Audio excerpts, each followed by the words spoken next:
Welcome to Bite at a Time Books, where we read you your favorite classics one bite at a time. My name is Bree Carlile, and I love to read, and wanted to share my passion with listeners like you. Be sure to follow the show on your favorite podcast platforms so you get all the new episodes. Or you can follow the show on YouTube, where we have playlists for all the stories. You can find us on all the social medias at Bite at a Time Books, or on our website, biteatatimebooks.com, where you can also sign up for our newsletter for more information on what we're reading and what's coming next for the podcasts. We're part of the Bite at a Time Books Productions Network. If you'd also like to hear what inspired your favorite classic author to write their novels, and what was going on in the world at the time, check out the Bite at a Time Books Behind the Story podcast, Tuesdays, wherever you listen to podcasts. Today we'll be continuing White Fang by Jack London. Chapter 2, The She-Wolf. Bite 1. Breakfast eaten, and the slim camp outfit latched to the sled. The men turned their backs on the cheery fire and launched out into the darkness. At once began to rise the cries that were fiercely sad. Cries that called through the darkness and cold to one another and answered back. Conversation ceased. Daylight came at 9 o'clock. At midday, the sky to the south warmed to rose color and marked where the bulge of the earth intervened between the meridian sun and the northern world. But the rose color swiftly faded. The gray light of day that remained lasted until 3 o'clock, when it, too, faded, and the pall of the Arctic night descended upon the lone and silent land. As darkness came on, the hunting cries to right and left and rear drew closer, so close that more than once they sent surges of fear through the toiling dogs, throwing them into short-lived panics. At the conclusion of one such panic, when he and Henry had got the dogs back in the traces, Bill said, "I wished they'd strike game somewheres and go away and leave us alone.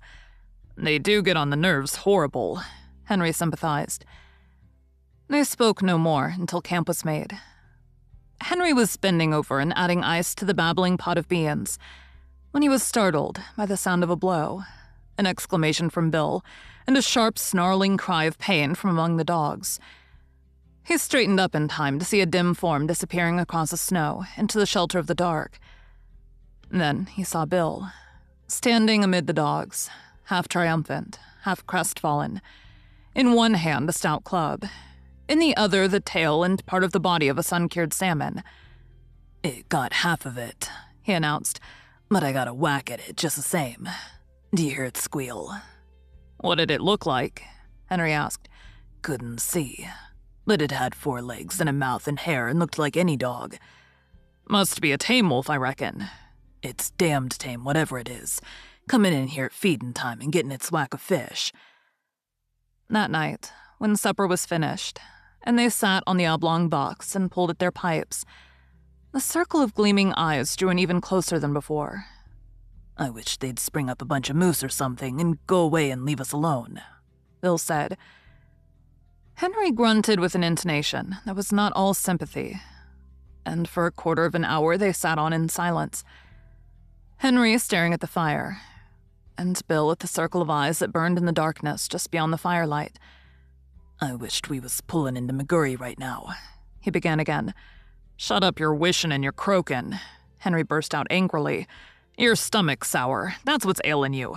Swallow a spoonful of soddy and you'll sweeten up wonderful and be more pleasant company." In the morning, Henry was aroused by fervid blasphemy that proceeded from the mouth of Bill.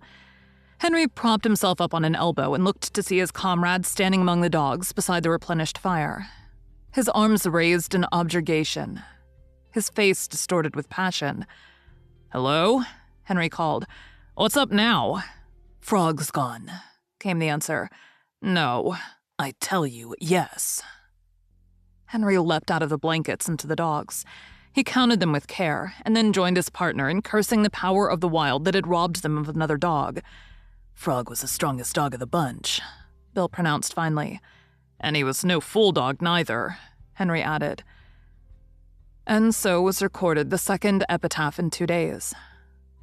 A gloomy breakfast was eaten, and the 4 remaining dogs were harnessed to the sled. The day was a repetition of the days that had gone before. The men toiled without speech across the face of the frozen world. The silence was unbroken, save by the cries of their pursuers, that unseen hung upon their rear. With the coming of night in the mid-afternoon, the cries sounded closer as the pursuers drew in according to their custom, and the dogs grew excited and frightened and were guilty of panics that tangled the traces and further depressed the two men. "There, that'll fix you fool critters," Bill said with satisfaction that night, standing erect at completion of his task. Henry left the cooking to come and see. Not only had his partner tied the dogs up, but he had tied them, after the Indian fashion, with sticks. About the neck of each dog he had fastened a leather thong. To this, and so close to the neck that the dog could not get his teeth to it, he had tied a stout stick 4 or 5 feet in length. The other end of the stick, in turn, was made fast to a stake in the ground by means of a leather thong. The dog was unable to gnaw through the leather at his own end of the stick. The stick prevented him from getting at the leather that fastened to the other end. Henry nodded his head approvingly. "It's the only contraption that'll ever hold One Ear," he said. "He can gnaw through leather as clean as a knife, and just about half as quick. They'll all be here in the morning hunky-dory." "You just bet they will," Bill affirmed. "If one of them turns up missing, I'll go without my coffee." "They just know we ain't loaded to kill," Henry remarked at bedtime, indicating the gleaming circle that hemmed them in. "If we could put a couple of shots into them, they'd be more respectful. They come closer every night. Get the firelight out of your eyes and look hard. There. Do you see that one?" For some time, the two men amused themselves with watching the movement of vague forms on the edge of the firelight. By looking closely and steadily at where a pair of eyes burned in the darkness, the form of the animal would slowly take shape. They could even see these forms move at times. A sound among the dogs attracted the men's attention. One Ear was uttering quick, eager whines, lunging at the length of his stick toward the darkness, and desisting now and again in order to make frantic attacks on the stick with his teeth. "Look at that, Bill," Henry whispered. Full into the firelight, with a stealthy sidelong movement, glided a dog-like animal. It moved with commingled mistrust and daring, cautiously observing the men, its attention fixed on the dogs. One Ear strained the full length of the stick toward the intruder and whined with eagerness. "That fool One Ear don't seem scared much," Bill said in a low tone.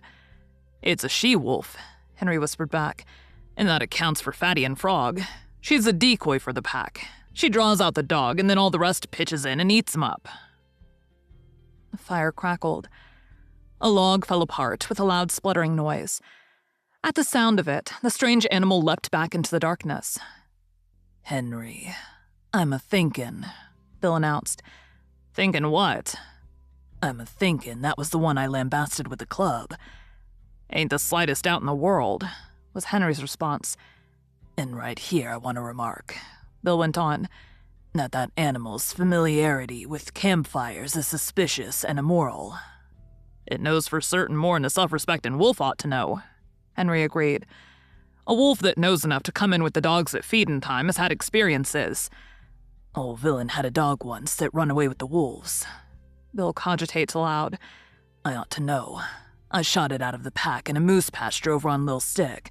An old villain cried like a baby. Hadn't seen it for 3 years, he said. Been with wolves all that time." "I reckon you've called the turn, Bill. That wolf's a dog, and it's eaten fish many's the time from the hand of man." "And if I get a chance at it, that wolf that's a dog be just meat," Bill declared. "We can't afford to lose no more animals." "But you've only got 3 cartridges," Henry objected. "I'll wait for a dead sure shot," was the reply. In the morning, Henry renewed the fire and cooked breakfast to the accompaniment of his partner's snoring. "You was sleepin' just too comfortable for anything," Henry told him as he routed him out for breakfast. "I hadn't the heart to rouse you." Bill began to eat sleepily. He noticed that his cup was empty and started to reach for the pot. But the pot was beyond arm's length and beside Henry. "Say, Henry," he chided gently, "ain't you forgot something?" Henry looked about with great carefulness and shook his head. Bill held up the empty cup. "You don't get no coffee," Henry announced. "Ain't run out," Bill asked anxiously. Nope. Ain't thinking it'll hurt my digestion. Nope. A flush of angry blood pervaded Bill's face. Then it's just warm and anxious I'm to be hearing you explain yourself, he said. Spanker's gone, Henry answered. Without haste, with the air of one resigned to misfortune, Bill turned his head and from where he sat counted the dogs. How'd it happen? He asked apathetically. Henry shrugged his shoulders. Don't know. Unless one ear gnawed him loose. He couldn't have done it himself, that's sure. Thank you for joining Bite at a Time Books today, while we read a bite of one of your favorite classics. Again, my name is Bree Carlile, and I hope you join us tomorrow for the next bite of White Fang. If you enjoyed our show, be sure to follow us so you get all the new episodes. We would also love for you to drop us a rating on your favorite podcast platform.